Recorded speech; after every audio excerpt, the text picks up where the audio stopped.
কে এই নারী, আর সে কেনই বা আমার দিকে এভাবে তাকিয়ে আছে? এই ছবিটাকে যে একবার দেখবে সে আর কখনোই এটিকে ইগনোর করতে পারবে না।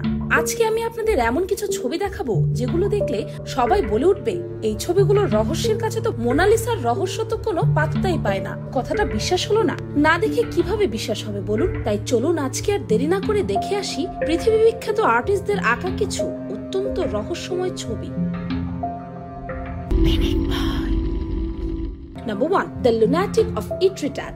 প্রথম দেখায় ছবিটি খুব সাধারণ মনে হলেও ভালো করে দেখলে বুঝতে পারবেন এই ছবিটি মোটেও সাধারণ না। মহিলাটি কি ধরে বসে আছে দেখুন। অনেকে হয়তো ভেবেছেন তার কোলে বাচ্চা কাপড়ে মোড়ানো, কিন্তু তিনি একটি গাছের গুড়ি নিয়ে বসে আছে। কিন্তু কেন? তার কি বাচ্চা হারিয়ে গেছে? তার চোখ দেখলেই বোঝা যাচ্ছে উনি হয়তো অনেক কান্নাকাটি করেছেন, তাই চোখ এমন লাল হয়ে আছে।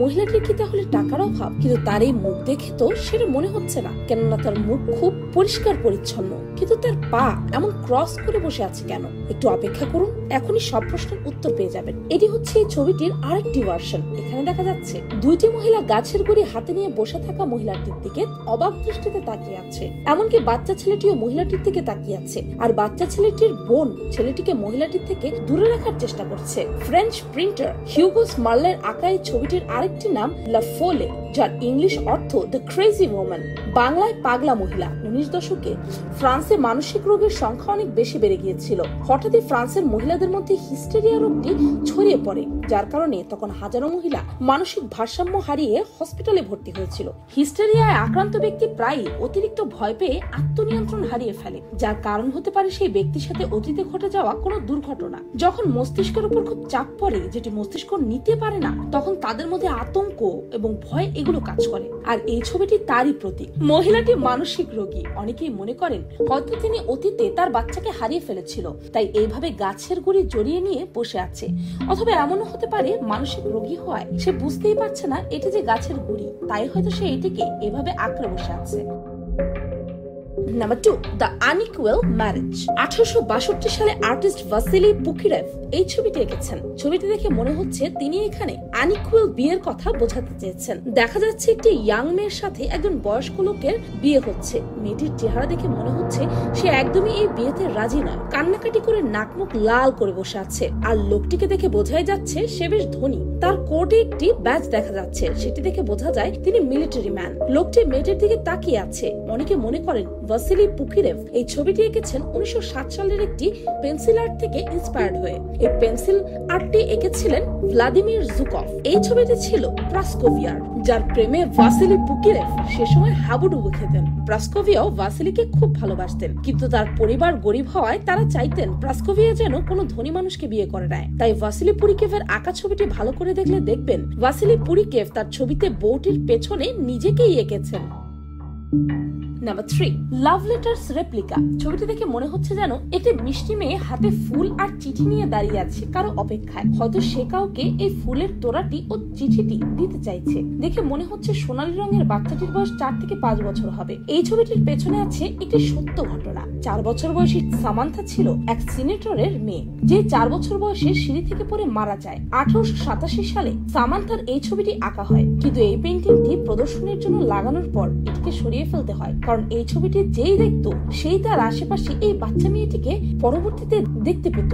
এতে অনেকে বেশ ভয়ভীত হয়ে যায়। আবার কারো কারো মতে এই ছবিটি তাদের কিছু বলতে চাইছে, তাই সবাই এটিকে ভূতুরের ছবি বলতে থাকে। তাই এই ছবিটি আর কখনো প্রদর্শন করা হয়নি। নাম্বার 4, দ্য নেকেড মাজা। ফ্রান্সিসকো গোয়ার আঁকা এই ছবিটির নাম দ্য নেকেড মাজা। এই ছবিটিকে ঘিরে এত বিতর্ক তৈরি হয়েছিল যে এই ছবিটির জন্য ফ্রান্সিসকো গোয়াকে জেলেও যেতে হয়। কিন্তু কি এমন আছে এই ছবিতে? এমন নেকেড ছবিতে অনেকেই এঁকেছেন, কিন্তু এই ছবিটি নিয়ে কেন এত বিতর্ক? যদিও দ্য নেকেড মাজা ছবিটি আঁকার আগে আর্টিস্ট ফ্রান্সিসকো গোয়া দ্য ক্লোদেড মাজা ছবিটি এঁকেছিলেন। এই ছবিতে দেখা যাচ্ছে মহিলাটি একটি সাদা ড্রেস পরে সোফায় শুয়ে আছে। তার কোমরে একটি গোলাপি কাপড় বাঁধা, পায়ে সোনালী জুতো, গালগুলো তার গোলাপি। তারপর তিনি আঁকেন দ্য নেকেড মাজা ছবিটি। এখানে দেখা যাচ্ছে একই মহিলা সবুজ রঙের সেই সোফায় শীত অনুভব করছে, আর তার শরীরে নেই কোনো কাপড়। কিন্তু এমন অনেক ছবি তো আর্টিস্টরা আঁকেন, তারপরও এই ছবি নিয়ে কেন এত বিতর্ক ভালো করে দেখলে বুঝতে পারবেন। মহিলাটি কোনো জড়তা ছাড়াই, কাপড় ছাড়া এইভাবে শুয়ে আছে। তার মুখে আছে মুচকি হাসি, যা সে সময় কোনো ভালো চরিত্রের মহিলার ব্যক্তিত্ব প্রকাশ করত না। আবার সে সময় মাজা বলা হতো নিচু শ্রেণীর স্প্যানিশদের, যার কারণে এই ছবিটি নিয়ে এত বিতর্ক হয়। আর এই জন্য আর্টিস্ট ফ্রান্সিসকো গোয়াকে কিছুদিনের জন্য জেলেও যেতে হয়েছিল। নাম্বার 5, আ হিউগনট। এই ছবিটি প্রথম দেখায় সবাই বলবে এটি কোনো ভালোবাসার সিম্বল, দুজন দুজনের প্রেমে পড়ে যেন হাবুডুবু খাচ্ছে, কিন্তু আসলে কি তাই? ভালো করে দেখলে বুঝতে পারবেন ছেলেটি মেয়েটিকে এমন ভাবে জড়িয়ে ধরেছে যে মেয়েটি শ্বাস নিতে পারছে না। আর মেয়েটির হাতে ওইটা কি? আ হিউগনট ছবিটি এঁকেছেন আর্টিস্ট জন এভারেট মিলিয়াস। এই ছবিটি আ হিউগনট অন সেন্ট বার্থোলোমিউস ডে নামেও পরিচিত। যীশু খ্রিস্টের 12 জন শিষ্যের একজন বার্থোলোমেও। ইউরোপে খ্রিস্টানরা 24 অগস্টে বার্থোলোমিও দিবস পালন করত। 1517 সালে খ্রিস্টান ধর্ম দুই ভাগ, ক্যাথলিক ও প্রোটেস্ট্যান্টে বিভক্ত হয়ে যায়। এই বিভাজনের কারণে খ্রিস্টানদের দুই শাখার মধ্যে দ্বন্দ্ব শুরু হয়। সমগ্র ইউরোপে, বিশেষ করে জার্মানি, ফ্রান্স, নেদারল্যান্ড, স্পেন, ইতালিতে এই দ্বন্দ্ব ছড়িয়ে পড়ে। 1600 শতকের শেষ ভাগ জুড়ে ফ্রান্সে ক্যাথলিক ও প্রোটেস্ট্যান্টদের একাংশ, যারা হিউগনটস নামে পরিচিত, তাদেরকে ক্যালভিনিস্ট প্রোটেস্ট্যান্টের সাথে দ্বন্দ্ব চালিয়েছিল। ইতিহাসে একে ফরাসি ধর্মযুদ্ধ বলা হয়। এইবার আবার ছবিতে ফিরে আসে চলুন। ছবির ছেলেটি হুগেনট।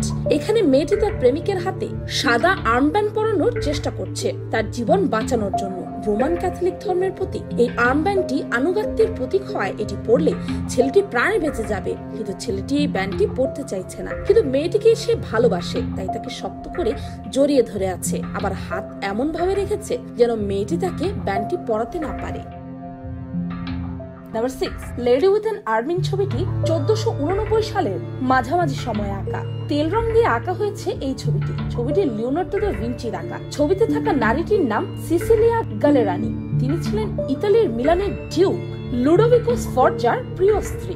লিওনার্দো দা ভিঞ্চি এ সময় ডিউকের হয়ে কাজ করতেন। সে সময় চিত্রকর্ম করেছিলেন তিনি। এই ছবিটিকে লিওনার্দো দা ভিঞ্চির সবচেয়ে সুন্দর ছবি বলেও মানা হয়। কিন্তু কেন? এই ছবিতে দুটি সাবজেক্ট দেখতে পাবেন, একটি আর্মিন আর একজন সিসিলিয়া গালেরানি। আর আর্মিন হচ্ছে বিশুদ্ধতা বা পবিত্রতার প্রতীক। প্রাণীটিকে দেখে মনে হচ্ছে সে বেশ অ্যালার্ট। এরা ঋতুভেদে নিজেদের রং পরিবর্তন করতে পারে, যেমন গরমে ব্রাউন আর শীতে সাদা রং ধারণ করে এরা। তারা দুজন একই দিকে তাকিয়ে আছে। যদিও এই ছবির ব্যাকগ্রাউন্ড আগে কালো রঙের ছিল, পরে কেউ একজন এর পেছনে ব্যাকগ্রাউন্ডটা নীল করে দেয়। কিন্তু এই ছবির রহস্যটা কি? তাই তো অনেকে মনে করেন সিসিলিয়া গালেরানি কোলের প্রাণীটি তার স্বামী লুডোভিকো এখানে রিপ্রেজেন্ট করছে। তাই তো বর্তমানে এটি পোল্যান্ডের চাতুরস্কি মিউজিয়ামে রাখা আছে। কি ছবিগুলো দেখে রহস্যের মায়াজালে পড়ে গেলেন? আসলে আর্টিস্টরা তাদের প্রতিটি ছবির পেছনে রহস্য রেখে যান। কেউ সেটা ধরতে পারে, কেউ বা পারে না। কোনো ছবি এমনি এমনি আঁকা হয় না। ছবিটি আঁকার সময় হাজারো জিনিস খেলা করে আর্টিস্টদের মাথায়। তবে এমন আরো রহস্যময় ছবির আরো দুটি পর্ব কিন্তু আমাদের পিনিক পাই চ্যানেলে আছে, যেগুলোর লিংক আমরা ডেসক্রিপশনে দিয়ে দেবো। আপনারা চাইলে দেখে আসতে পারেন। আর এই ভিডিওটি ভালো লাগলে একটি লাইক করে যেতে ভুলবেন না যেন। আমি ফাল্গুনি, আজকের মতো পর্যন্তই। দেখা হচ্ছে পরের ভিডিওতে।